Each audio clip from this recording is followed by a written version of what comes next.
السلام عليكم ورحمة الله وبركاته. إن الحمد لله نحمده ونستعينه ونستغفره ونعوذ بالله من شرور أنفسنا ومن سيئات أعمالنا. من يهده الله فلا مضل له ومن يضلل فلا هادي له. أشهد أن لا إله إلا الله وحده لا شريك له وأشهد أن محمدا عبده ورسوله أما بعد. Hadis yang berikutnya ialah hadis wa an Mutarrif bin Abdullah ibnu Syikhir an abihi قال رأيت رسول الله صلى الله عليه وسلم يصلي وفي صدره عزيز كعزيز المرجل من البكاء. أخرجه الخمسة إلى ابن ماجه وصححه ابن حبان.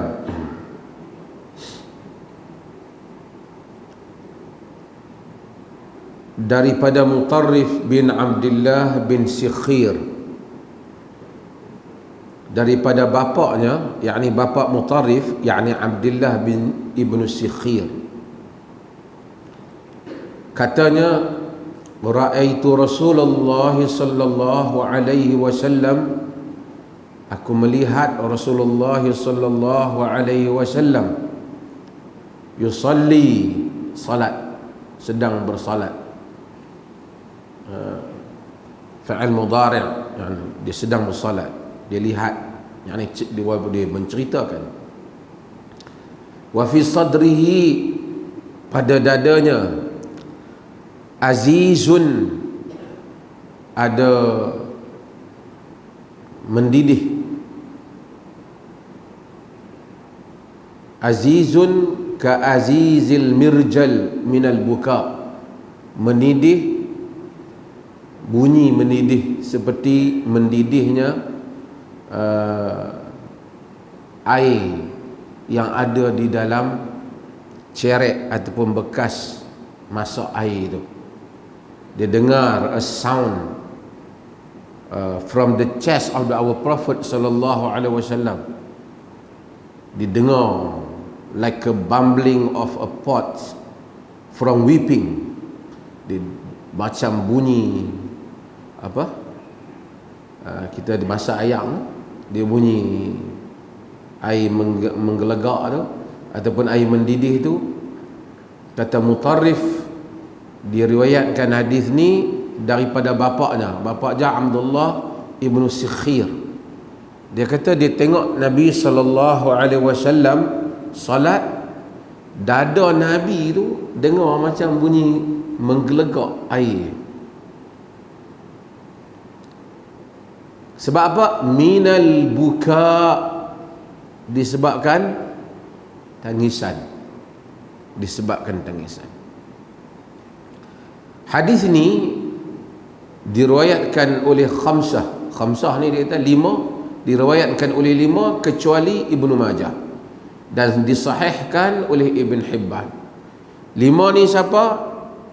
5 ni kecuali Ibnu Majah, iaitu mula dengan Imam Ahmad lah, ambil Imam Ahmad lah, Imam Ahmad, Abu Dawud, Tirmidhi, An-Nasa'i, kemudian yang termasuk yang lain lagi, artinya semuanya meriwayatkan hadis ni kecuali Ibnu Majah.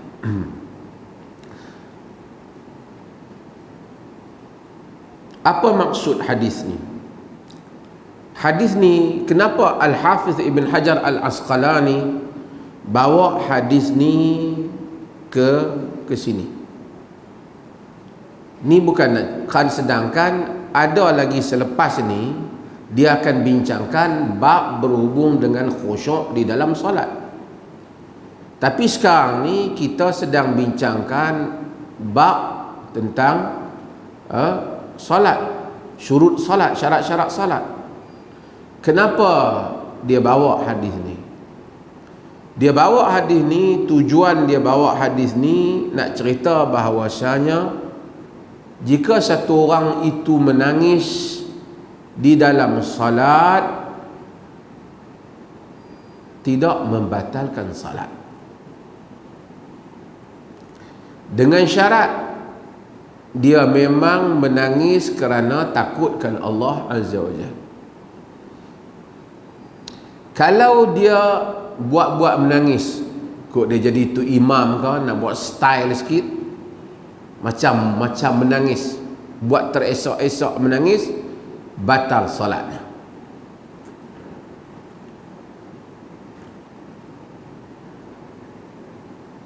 Kalau dia sengaja dan solat, dia buat batuk kat kawan dia apa, kawan dia lalu, sengaja bagi isyarat supaya kawan tu nak ambil, apa kata, duduk tengah solat, batal solat dia. Namun kalau dia terbatuk, memang terbatuk betul, tanpa dia dapat kawal diri dia, tidak membatalkan solat. Demikianlah apabila dia menangis tadi, dia dengar ayat Quran, dia khusyuk, lalu dia menangis.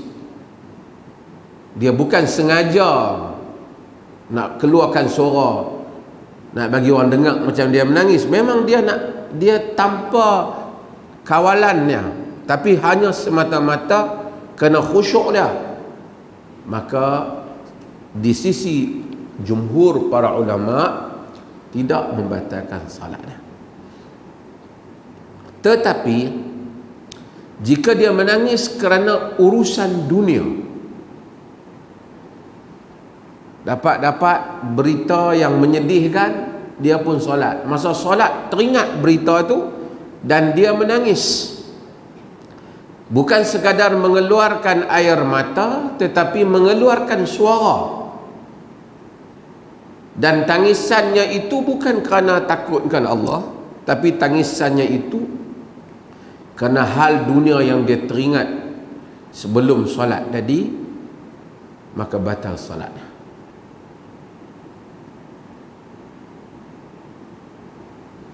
Di kalangan para ulama, mereka meluaskan perbahasan hadis ini supaya memasuki perkara-perkara yang lain, yang mana jika berlaku tangisan atau suara, keluar suara tanpa sengaja dan yang sengaja. Contoh tanpa sengaja tadi, macam saya sebut batuk, ataupun dia sakit sangat, tiba-tiba sampai terbunyi, sakit dia ketika dia sedang solat, maka jika itu luar daripada kawalannya, bukan sengaja dia buat, tidak membatalkan solatnya. Ini adalah konten fiqh yang hendak dikemukakan oleh Al-Hafiz Ibn Hajar Al-Asqalani, kerana hadis ini dibawa sebab mempunyai kaitan dengan masalah ini. Cumanya daripada hadis ni kita dapati beberapa hal, iaitu hal yang menunjukkan Nabi SAW baginda menangis di dalam solat. Maksudnya baginda khusyuk di dalam solat. Dan ada fadilat khusyuk dan menangis ni di dalam hadis yang diriwayatkan oleh Al-Imam Tirmizi. Nabi SAW menyebut ainan la tamassuhuman nar, dua mata yang tidak disentuh oleh api neraka. Satu apa? Ainun bakat min khasyatillah, mata yang menangis kerana takutkan Allah. Satu lagi, ainun tahrus fi sabilillah, mata yang berjaga pada jalan Allah, yang duduk di sempadan tu, yang jaga tentera tu, mata tu pahala dia besar, tak disentuh neraka, sebab menjaga sempadan, menjaga keselamatan ataupun mereka yang berjihad pada jalan Allah. Yang pertama ialah mata yang menangis kerana takutkan Allah. Nabi ini ialah kekasih Allah, semua kita tahu. Inilah ajaibnya hubungan antara manusia dengan Allah. Allah ni kemuncak zat yang paling kita sayang. Kita sayang Allah. Sebab itu yuhibbullah wa rasulah. Pada kita dia sayang Allah dan Rasulah. Tidak beriman kita sehingga kita sayangkan Allah dan Rasulnya. Sayangkan Allah. Tapi dalam masa yang sama, dia sebut tentang hadis ini takut Allah. Takut Allah ini bergabung dengan sayang kepada Allah. Biasanya lain daripada Allah, selain daripada Allah, bila kita takut, kita tak sayang. Allah kita sayang dan kita takut. Tangisan kita kerana kita takutkan benda lain ialah tangisan kesakitan. Kita takut satu benda, kita menangis, kita risau. Tapi tangisan takutkan Allah, 7 golongan yang Allah akan lindung pada hari akhirat. Antaranya ialah apa? Rajulun zakarallah khalian fafadat ainah.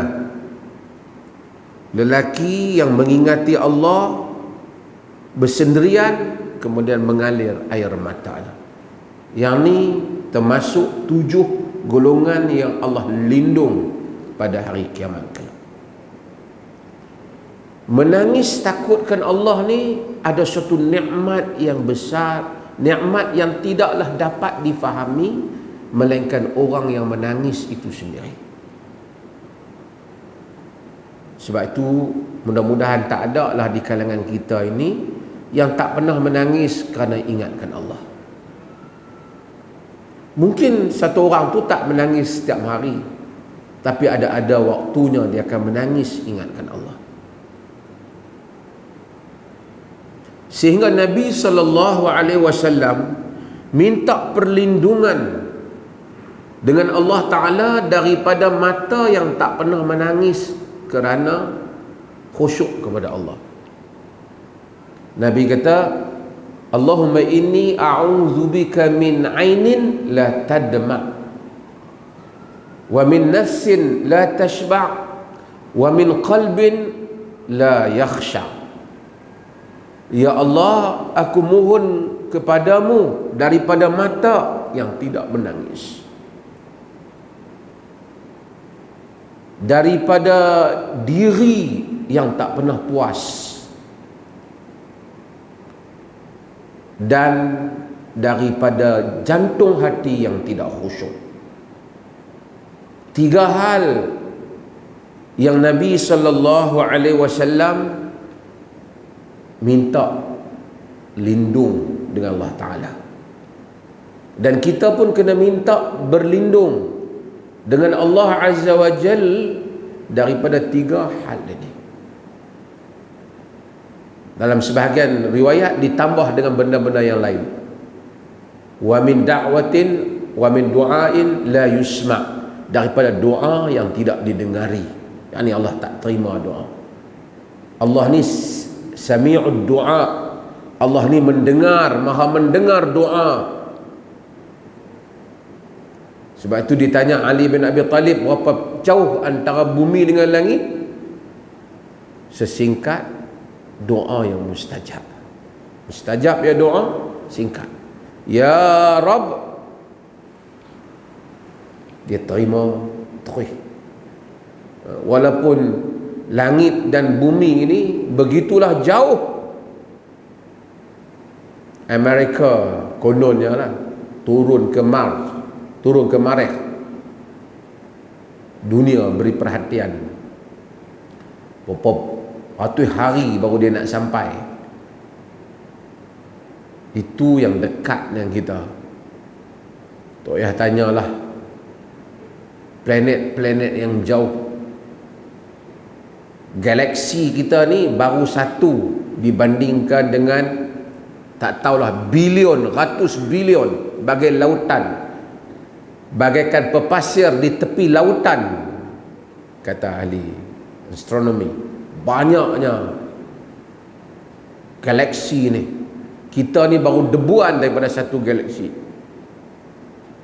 Langit tak tahu jauh mana, tetapi sampai ke langit dengan ya Rabb, Allahumma, ya Allah. Didengar oleh malaikat di langit, mustajab doa kita di bumi. Nabi SAW tunjukkan contoh kepada kita tentang solat yang mana baginda SAW menangis dalamnya. Dan kita disuruh untuk cari sebab supaya kita menangis khusyuk kepada Allah. Di dalam hadis yang diriwayatkan oleh Al-Imam Al-Bukhari dan selain daripadanya, Nabi SAW pernah menyuruh Abdullah bin Mas'ud baca Quran padanya. Abdullah bin Mas'ud sahabat Nabi, Quran turun kepada baginda.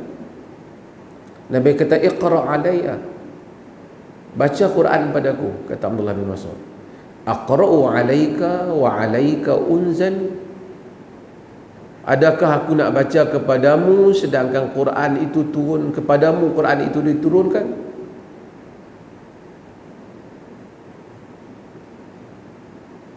Aqra'u alayka wa alayka unzil. Adakah aku akan baca padamu sedangkan Quran itu turun kepadamu? Nabi kata, aku nak dengar. Uhibbu an asma'ahu min ghairi. Aku suka nak dengar dia daripada orang lain, supaya orang lain baca. Kata Abdullah bin Mas'ud, fa qara'tu an-nisa, aku baca surah Nisa, surah An-Nisa. Ayat apa Abdullah bin Mas'ud baca surah An-Nisa sampai kepada ayat fa kaifa idza ji'na min kulli ummatin bi syahidin wa ji'na bika ala haula'i syahida. Bagaimana nanti, kata Allah, apabila kami membawa bagi setiap umat itu saksi, dan kami membawa engkau menjadi saksi ke atas mereka. Kata Abdullah bin Mas'ud, dia dengar Nabi kata, kaf, amsik, cukup. Fara'aitu ainaihi tadhrifan, aku lihat matanya menangis.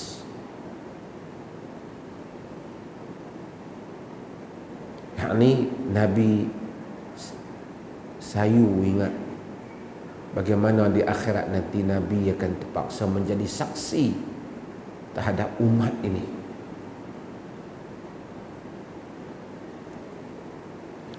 Nabi minta Abdullah bin Mas'ud baca. Sebab itu kita ni sebesar mana pun kita qari ke apa, kadang-kadang kita pergi dengar orang lain baca, dia menyentuh kita.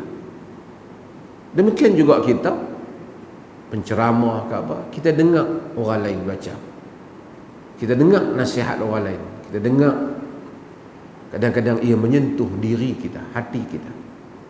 Mungkin daripada mulut kita sendiri tidak tersentuh apabila mendengar orang lain.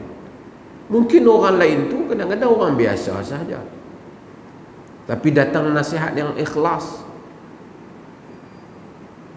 mengingatkan kita kepada Allah Azza wa Jalla.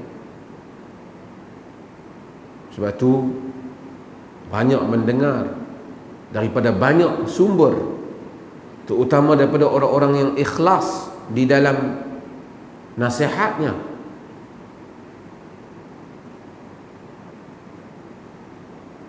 Kita dengar, tak kira siapa-siapa, kita pergi, orang bagi nasihat yang baik, kita dengar. Mungkin tengok dia tu biasa saja, tapi mungkin nasihat dia memberi manfaat. Mungkin dari segi keilmuan ke apa, mungkin kita rasa, kita lah rasa, orang lain mungkin rendah pada kita ke apa, di atas kita rasa kita tu. Tapi mungkin nasihatnya bermanfaat, memberi kesan kepada diri kita. Maka sebab tu kita disuruh pergi dengar. Kalau ada imam yang bacaannya lebih sedap, kita pergi dengar bacaan imam tu. Terutama apabila kita salat, masa subuh, masa isya, masa maghrib. Sebab tu kita juga disuruh bangun malam salat. Kita baca Quran pada siang hari, baca juga. Tapi innalaka fin nahari sabhan tawila. Siang ni kita sibuk. Allah suruh kita bangun malam. Bila bangun malam kita baca Quran, Quran lebih masuk dalam diri kita. Mungkin siang kita zikir ke, subhanallah, subhanallah, alhamdulillah, alhamdulillah. Kita istighfar juga, astaghfirullahalazim, astaghfirullahalazim. Tapi bila malam, 1/3 yang akhir, kita lebih terasa dalam kesunyian itu makna istighfar kita. Sebab itu Allah suruh kita, walaupun dia dah bagi kita fardu 5 waktu, dia kata kat Nabi, ya ayyuhal muzammil qumil laila illa qalila. Wahai orang yang berselimut, bangun malam kecuali sedikit. Bangun. Dan ini adalah hal Nabi SAW yang diriwayatkan oleh Mutarrif. Para ulama menyebut bahawasanya ada beberapa sebab manusia ini menangis. Hak ni menangis betul lah. Ada tak menangis palsu? Ada orang menangis palsu. Tu yang mereka duk berlakon drama menangis palsu. Quran ada cerita tentang menangis palsu. Waja'u abahum isya'an yabkun, dalam surah Yusuf. Saudara-saudara Yusuf tu setelah dia pergi ambil Nabi Yusuf, dia bubuh dalam telaga, dia pergi ambil kambing, dia sembelih, dia ambil darah kambing, dia bubuh di baju Yusuf, dia balik pergi jumpa bapa mereka saudara-saudara Yusuf ni, Al-Asbat, saudara-saudara Yusuf ni, dia pergi, dia habaq kat pak dia. Quran kata waja'u abahum isya'an yabkun, mereka datang kepada bapa mereka pada waktu senja, pada waktu malam, menangis. Menangis ni menangis burung, nangis sedih lah. Kata Yusuf, kami ni duk pergi main-main, duk main sama kami, tak perasan ke Yusuf rupanya serigala makan dia. Menangis yabkun. Tapi menangis apa? Menangis tipu. Yang ni manusia ni boleh menangis tipu. Sebab itu menangis ni tak boleh jadi bukti di mahkamah. Hakim tak boleh tengok, ui dia menangis ni, takkan salah kot sampai menangis. Tak boleh jadi ucap. Ada orang menangis tipu. Siapa tipu ni? Anak-anak Nabi Yaqub. Bukan anak Pak Kop ikan. Anak-anak Nabi Yaqub menangis tipu, buang saudara mereka dalam telaga. Yang kita cakap ni menangis yang benar, menangis yang terbit daripada jiwa manusia. Ada beberapa jenis. Sebahagian para sarjana sebut 7, Ibn Qayyim sebut lebih lagi daripada 7. Dia ada program reality TV program pelakon tu, saya pun kenal kat pelakon-pelakon ni. Dia kata ada cara ni nak bagi menangis ni. Kan kita tengok dia berlakon kan, menangis. Kita hak duduk di rumah pun pergi menangis sekali. Depa menangis tu dapat duit. Kita menangis kena bayar bil astro. Depa ada cara dia macam mana dia nak bagi air mata dia keluar tu. Kan? Ada program reality ni yang membabitkan kadang-kadang pendakwah lah apa ni. Tuan-tuan tengoklah lah ni, saya tak tahu ada ke tak. Saya rumah saya tak ada TV. Ada lah TV tu, tapi TV saya tak ada. Kena pergi rumah sebelah tengok. Tapi hak dululah cerita ni. Bila nak jadi pendakwah ataupun penceramah tu, dia akan ajak skill. Macam mana ceramah macam nak menangis, ceramah macam dengan sedih. Kan kita tahu itu semua bukan menangis betul. Itu semua menangis di skrip. Sebelum dia nak menangis depan pentas tu, dia dah try dah menangis 3-4 kali masa latihan ni. Menangis tu tak kira. Menangis tu kalau dia menangis dalam solat, batal. Dan ceramah ni dia bukan macam tu. Menangis tu tak tahulah. Kalau pelakon orang panggil menangis cari makan lah, kan. Tapi sebab tu kalau kita jadi imam pun kita tak boleh sampai tayat ni aku nak buat macam menangis sikit lah. Lepas tu kita pun buat suara menangis sengaja, batal salat. Kalau memang dia menangis sungguh, dia tak batal. Dia lah yang tahu aku batal ke tak. Dia kata dia apa bukan tahu aku sungguh ke aku buat-buat. Allah Ta'ala tahu.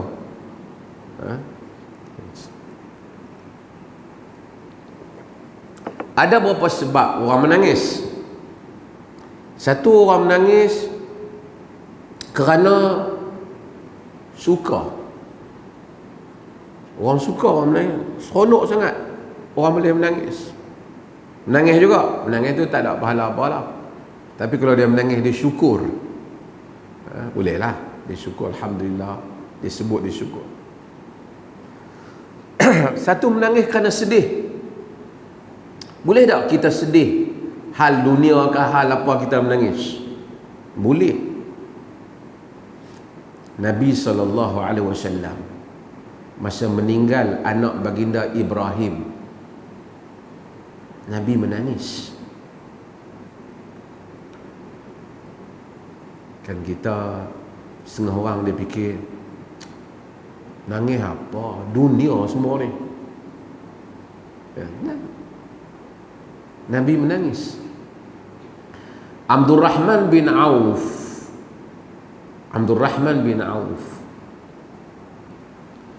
dia tengok Nabi menangis. Dia kata, wa anta ya Rasulullah, engkau pun menangis ke wahai Rasulullah? Kan kita semua tahu, maksudnya kita semua tahu inna lillahi wa inna ilaihi raji'un. Kita daripada Allah dan kepada Allah kita kembali. Anak Nabi kembali pada Allah, Nabi juga akan kembali pada Allah. Jadi di atas benda tu barangkali dia fikir, wa anta ya Rasulullah. Apa kata Nabi? Ya bna Auf, innaha rahmah. Wahai anak Auf, yang nama dia siapa? Abdul Rahman ibn Auf. Innaha rahmah, sesungguhnya ia adalah rahmat. Rahmat. Orang sayang ke keluarga, sayang. Innal aina tadma' wal qalba yahzan wal qalba yahzan wala naqulu illa ma yarda rabbuna wa inna bifiraqika ya Ibrahim la mahzunun. Sesungguhnya mata menangis wa innal qalba la yahzan, dan jantung hati berduka cita. Tapi kita tidak akan menyebut melainkan apa yang Tuhan redha saja. Wa inna bi firaqika ya Ibrahim la mahzunun, sesungguhnya kami ini dengan berpisah denganmu wahai Ibrahim, anak Nabi, benar-benar berduka cita. Sebab tu ada orang berduka cita. Saya satu orang, banyak orang lah, ada mai jumpa saya cerita. Orang tua ada, orang muda ada. Isteri meninggal. Isteri meninggal, duka cita dah. Setiap hari pergi kubur, ziarah. Malam duduk ingat. Masuk dalam rumah ingat. Menangis. Dia tanya saya, adakah saya ni termasuk orang yang tak redha dengan ketentuan Tuhan? Saya kata tak. Redha duduk di dada kita. Mata menangis, Nabi pun menangis dengan kematian Ibrahim. Kerana bahkan Nabi kata, innaha rahmah ya ibn Auf, sesungguhnya ia adalah rahmah wahai ibnu anak Al-Auf. Kalau isteri mati boleh duduk gelak. Babak isteri kau mati dah kemarin. Weh, kacau dia tu. Tak ada rahmah. Sebab tu Islam bagi wanita, suami mati 4 bulan 10 hari,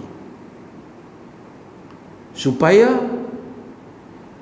tak nampak gopoh kita tu. Di samping hikmah-hikmah yang lain, masalah rahim dan seumpamanya. Kena insan. Sebab tu orang ni bila dia tak kena bala, dia tak tahulah. Allah kena macam tu sikit nak sedih dah. Tak kena, orang dah tak kena ke batang hidung dia. Kena ke dia tahu sedih. Tidur tak lena, fikir tak habis, sedih. Cuma Nabi kata, wala naqulu illa ma yarda rabbuna. Dalam riwayat, wala naqulu ma yusqitu rabba. Kita tidak akan kata apa yang memurkakan Tuhan. Sedih, tapi tak sebutlah, ya Allah, kenapalah kau matikan dia duk muda lagi. Tak sebut. Kenapalah api ambil dia dulu, kenapalah tak ambil aku sekali. Tak sebut. Itu tak disebut. Itu memurkakan Tuhan. Apa yang kita sebut? Apa yang Allah redha. Inna lillahi wa inna ilaihi raji'un. Kita sedih. Nabi juga sedih bila kena bala. Kalau sebab itu orang yang kena bala, kena kesedihan. Kadang-kadang kita tengok macam tak bala, tapi dia sedih. Ujian Allah untuk dia. Allah bagi fadilat kepada dia di atas apa yang berlaku kepada dia. Pahala. Kadang-kadang orang zaman sekarang ni banyak penyakit kemurungan. Saya terima email banyak, murung dia. Dia tak tahu, sedih dia. Susah hati, sedih, murung. Ini satu penyakit yang tak ada ubat, melainkan istighfar, zikir, tahajud. Banyakkan la haula wala quwwata illa billah. Mengingati mati, mengingati kehidupan akan berakhir, mengingati dunia ini sementara, kehidupan sebenar ialah syurga. Syaitan, waswasus syaitan dia bisikkan duka cita pada dia. Asyaitanu ya'idukumul faqra, kata Al-Quran. Syaitan menjanjikan kamu dengan kefakiran. Saya ada jumpa satu hamba Allah, duit banyak tuan-tuan, jutawan. Tapi bila duit dia hilang sikit-sikit, duit dia hilang lah. Ada lelaki apa ke, kereta dia ke apa, dia jadi duka cita yang besar. Isteri dia mengadu, duit dia banyak lagi, tapi kerana berlaku kejadian yang dia rugi sikit dalam perniagaan dia, dia buat keputusan dia tak mau dah bayar zakat, takut duit ke duit korang lagi.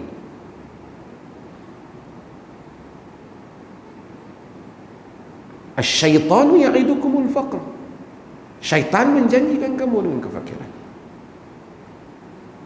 Sebab tu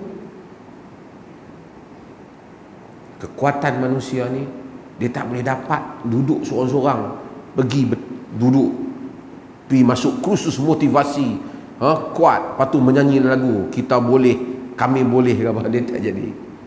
La haula wala quwata illa billah. Dengan sungguh-sungguh banyak kan, ratusan kali banyak.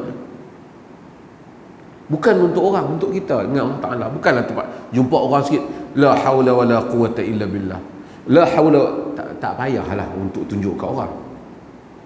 Melainkan benda tu kita tak tunjuk, terkeluar daripada mulut kita, itu hal yang lain. Ada orang menangis kerana terkejut. Terkejut orang menangis juga. Yang ni pun tak nak pahala apa, biasalah, terkejut dia menangis. Ada orang kerana riak, dia menangis. Tapi menangis yang kita bincang ni adalah menangis kerana takutkan Allah Azza wa Jalla. Masuk betul?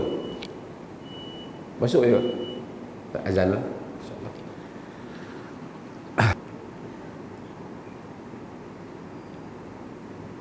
Sebelum kita jawab soalan, saya lupa tadi sebab Mutarrif bin Abdullah Ibn Sikhir ni tabi'i maksudnya dia adalah tabi'i. Dia lahir pada zaman Nabi SAW, cumanya dia tak bertemu dengan Nabi SAW. Meninggal pada tahun 86 Hijrah.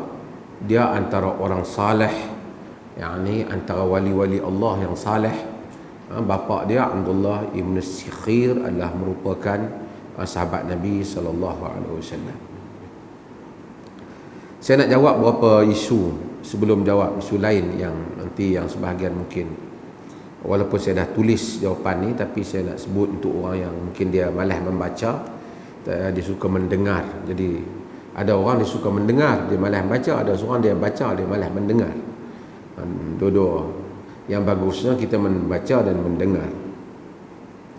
Kita timbul isu balik, ni bukan isu baru, isu lama, tentang bukan Muslim menggunakan nama Allah Ta'ala. Ini rentetan daripada keputusan mahkamah. Dan kita kena tahu bukan Muslim, khususnya Kristian di Sabah dan Sarawak ni sekian lama mereka memang menggunakan, dan mereka ada undang-undang yang lain dalam hal itu.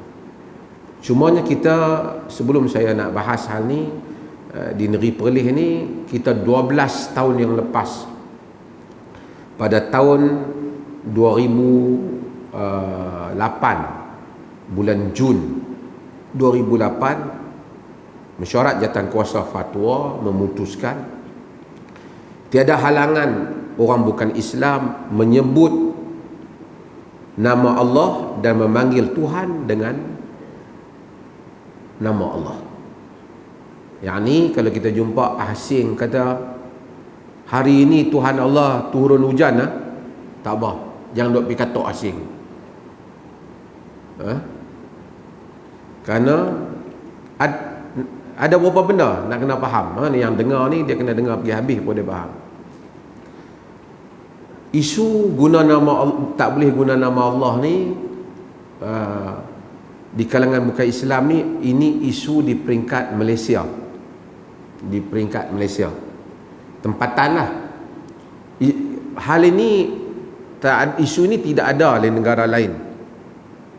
kerana kita mempunyai latar tempatan yang tersendiri.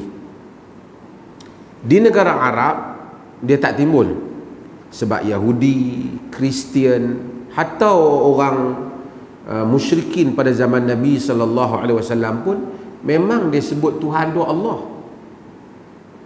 Sebab itu bapa Nabi kita nama apa? Abdullah. Bukan Nabi yang bernama bapa, memang Abdullah.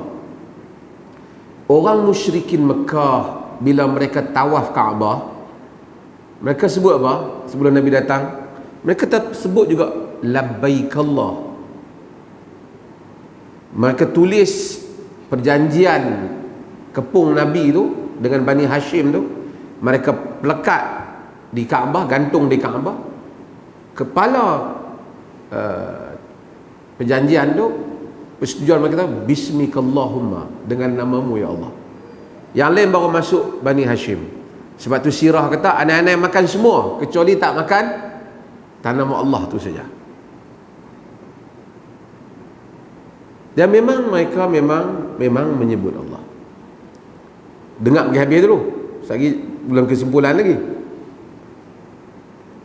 Di Malaysia, selain daripada isu Kristian ini, ada agama yang memang dia sebut Allah dalam buku dia, iaitulah agama Sikh.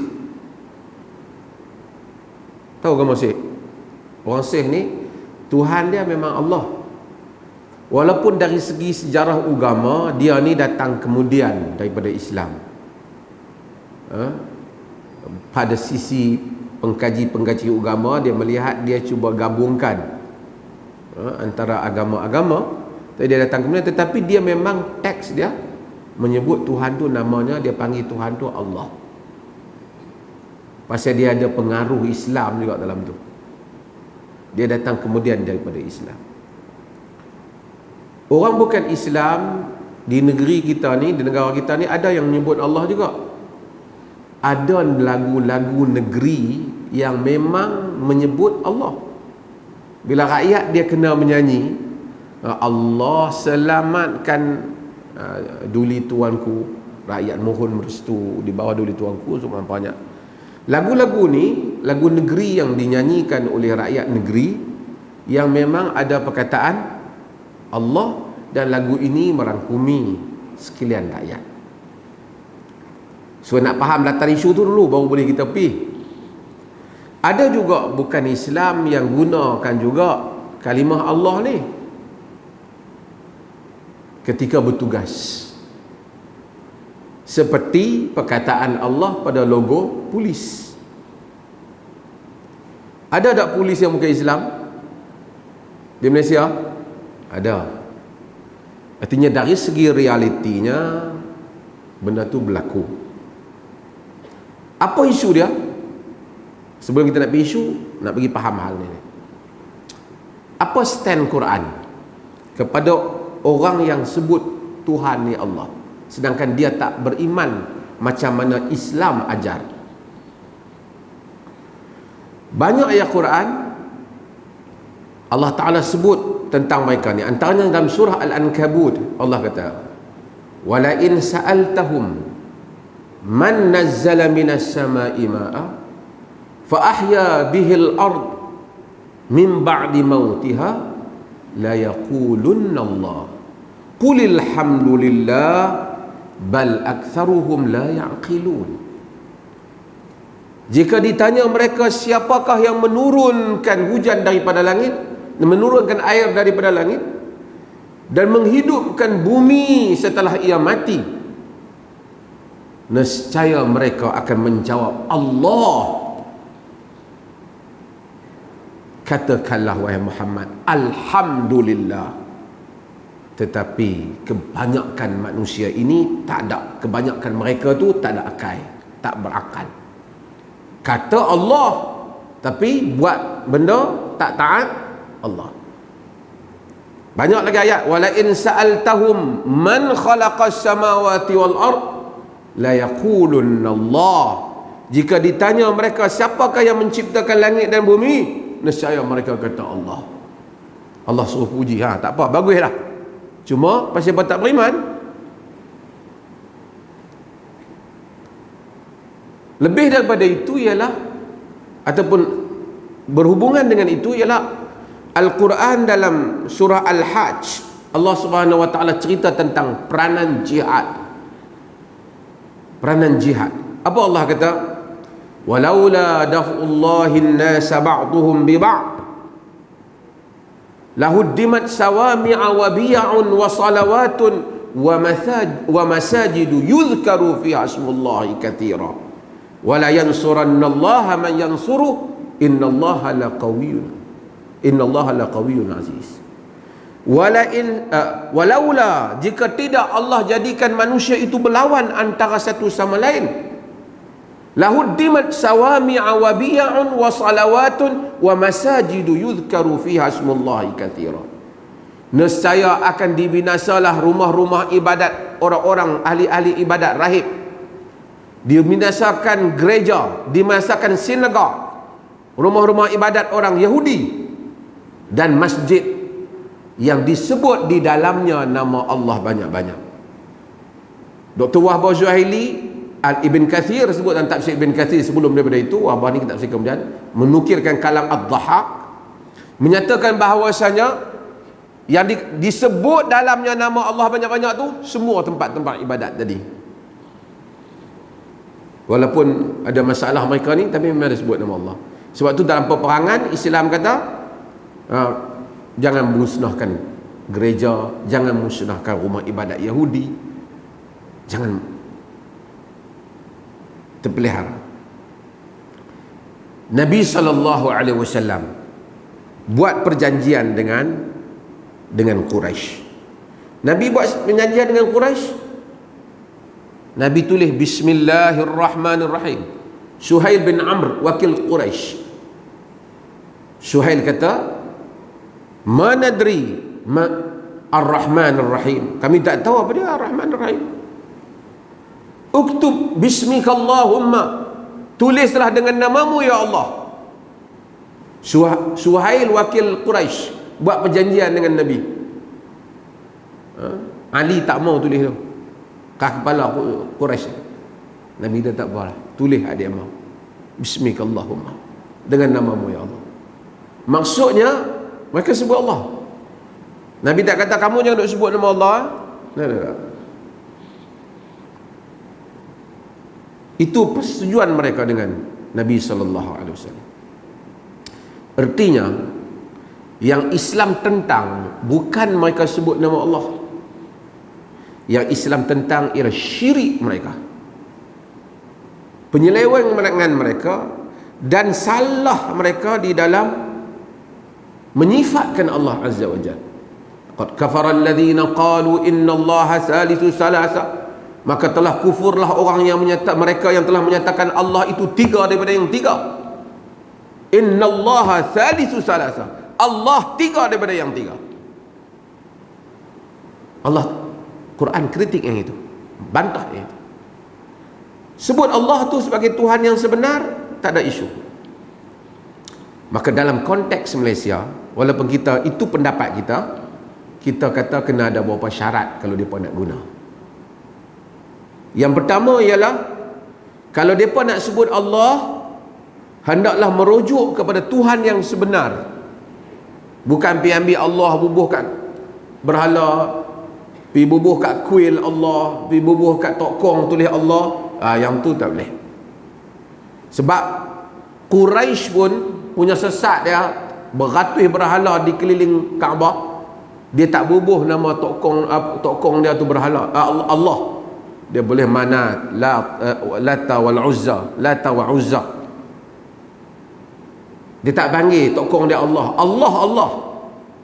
Jadi kalau nak guna Allah, hendaklah merujuk kepada Allah yang sebenar. Kalau dia kata hari ini Tuhan Allah bagi turun hujan, betul. Kalau kawan kita main ziarah kita, kalau mereka panggil mereka main sebut Allah tu dalam konteks yang sebenar, kita tak bantah. Kita sakit, kawan kita main ziarah kita, dia kata kat kita, oh semoga Tuhan Allah sembuhkan awak. Awak Kristian, jangan sebut Allah. Kata semoga Jesus sembuhkan awak. Takkan nak suruh macam tu. Betul lah tu disebut. Hari ini pun Allah bagi turun hujan, Allah bagi sedikit rezeki. Oh, disebut, dia cakap pandai. Dia kata, hang jangan sebut Allah bagi rezeki ya. Hang sebut nama Tuhan hang. Tak boleh lah macam tu. Dia dah sebut yang betul. Yang salah tu bukan dia sebut Allah. Yang salah tu bukan sebut Allah. Yang salah tu apa? Syirik tu yang salah. Jangan kita pergi betul yang tu. Kita patut perbetulkan. Kita kata, betul dah Allah tu hujan. Patutnya hang janganlah pergi doa selain daripada Allah Ta'ala. Yang tu yang patut kita perbetul. Dan kemudian kalaulah mereka akur, macam orang kata kita pergi, saya duduk Jordan dulu, Bible Arab ni, masih ada Bible Arab ni memang Allah daripada awal lagi, sifir takwin tu, masa penciptaan lagi, dia memang Allah. Semua Allah, Allah, Allah Alil Qadir, Allah, Allah, semua Allah. Sama-sama dia pun cakap Allah. Dia memang begitu daripada asal ya. Jadi kalaulah kita tengok ada orang bukan Islam, macam Sikh, dia berdoa pada Allah. Kalaulah ada orang Kristian, cuma kita kena tahu gereja ni, hak di Malaysia ni timbul beberapa persoalan. Sebab sebelum ni dia tak panggil Allah pun. Sebelum ni dia tak panggil Allah. Saya ada kawan saya tadi daripada Melaka, dari gereja daripada Melaka, daripada Petaling Jaya. Dia kata dia tak ada isu sebab sebelum ni dia tak pernah, dia sebut God dia, my Lord, dia tak sebut Allah. Jadi kenapa tiba-tiba sehari dua ni nak sebut Allah pula? Macam ada hidden agenda. Itu yang orang Islam question mereka. Kalau asal dia sebut Allah, tak apalah. Maka kita kata kalau dia nak semayang antara dia dengan Tuhan dia, dia sebut Allah, kita tidak ada masalah. Kita tak kacau semayang orang. Kalau dia semayang, ya Allah, berilah kesembuhan pada kami, baik pergi kat dia. Tapi kalau dia mempersendakan nama Allah, dia ambil perkataan Allah tu, dia pergi bubuh di tempat-tempat ni, dia kata ni Allah kami, kita kena ambil tindakan dia. Dia mempersendakan.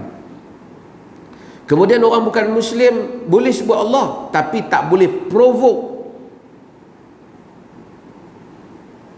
menimbulkan provokasi, supaya bila orang sebut ni, dia menjadikan orang marah, dia lukih Allah lah, Allah. Ini semua menimbulkan kemarahan kepada, menimbulkan bantahan kepada orang Islam.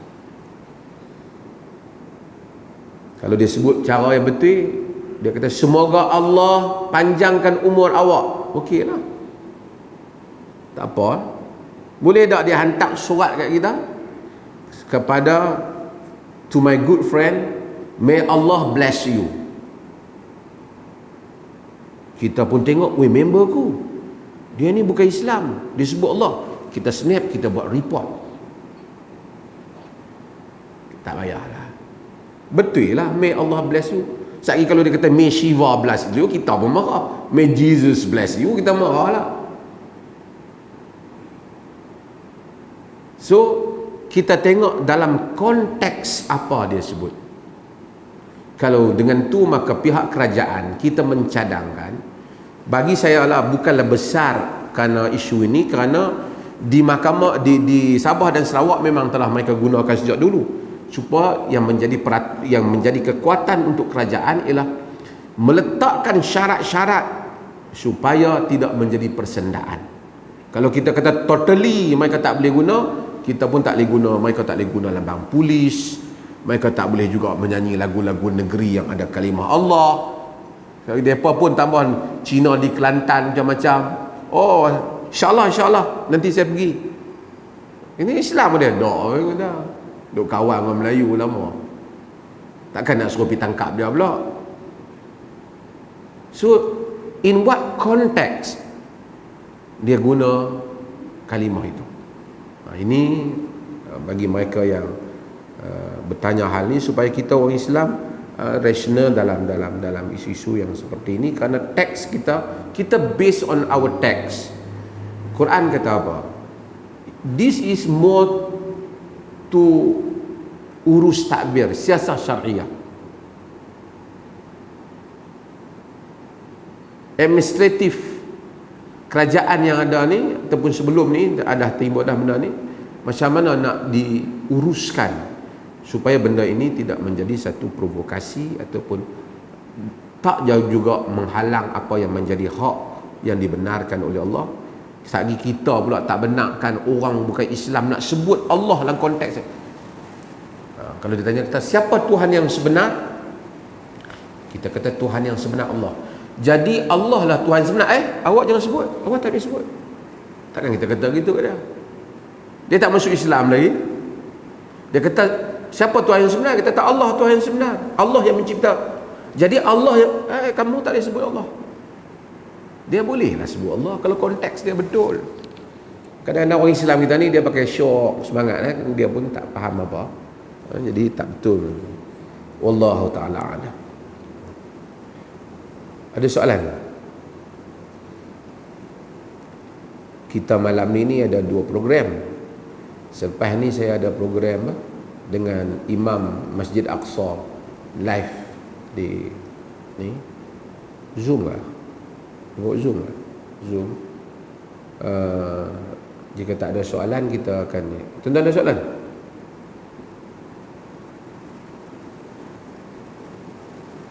Senyap dia semua satu masjid. Macam harum manis tak mau nak keluar. Mudah-mudahan Allah Subhanahu Wa Taala rahmati kita semua. Sekian, assalamualaikum warahmatullahi wabarakatuh.